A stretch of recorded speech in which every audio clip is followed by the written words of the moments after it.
Hey everyone, it's Carter from We Love Fire Alarms here, and I just moved into my new apartment, and a little surprise that I got was that I actually selected an ADA room, which is rather interesting. So because my room is ADA compliant with regards to fire alarm systems, I have a really interesting fire alarm system in my room. So I thought I would show you the alarm system in here and also go into detail on some of the codes and reasoning behind some of the devices you'll find in here.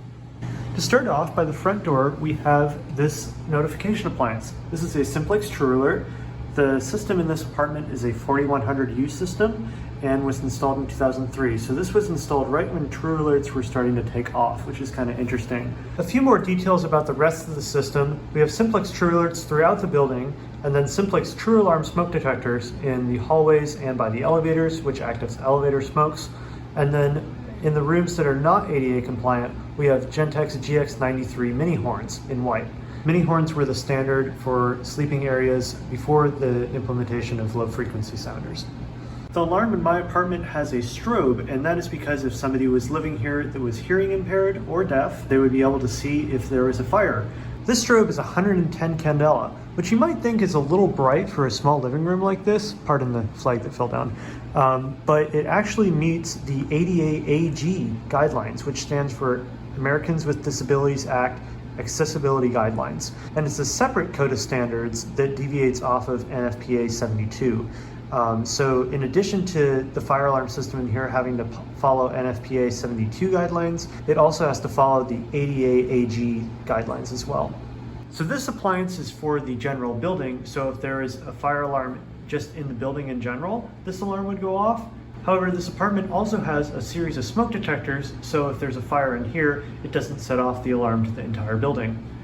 Up here, we have this Gentex smoke detector that's actually rebranded by Edwards. You'll notice it has a strobe on it. Again, that's because if somebody that was hearing impaired lived here, they would be able to see that there was a fire rather than hearing an audible alarm.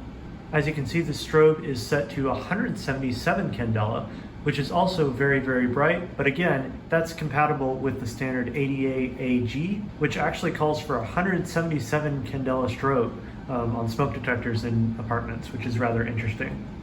Now let's go ahead and go into one of the bedrooms. In here we have another one of these simplex true alerts. This one is also set on 110 candela.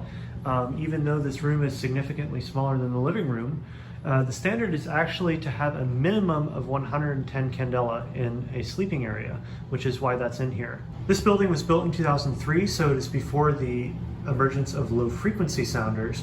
So this is just the standard true alert that has that standard tone. However, if this building was built today, it would most certainly have a low frequency sounder in here with a strobe light.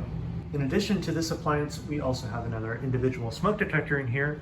It's another one of those Gentex smoke detectors that's rebranded by Edwards, and it's also 177 candela. Now here's where things get interesting. Why don't we head into the bathroom?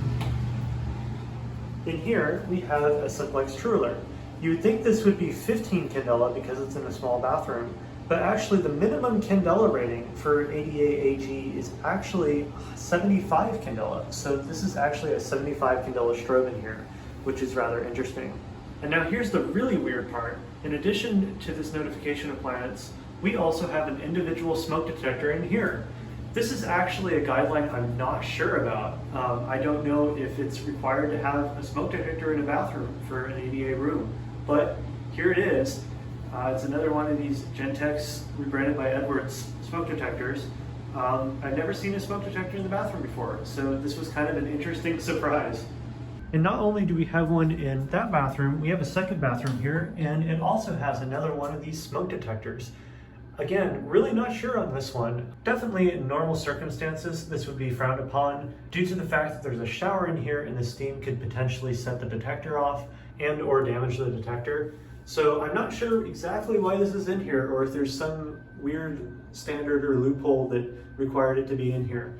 However, here it is, and we haven't had any false alarms yet, so we're just gonna leave it. And then in addition to the smoke detector, of course, we have our remote strobe right here, also 75 candela. I hope you guys enjoyed this little tour of my apartment fire alarm system. Definitely ADA compliant code is rather new to me, so if you have any other things that you know, feel free to drop them in the comments.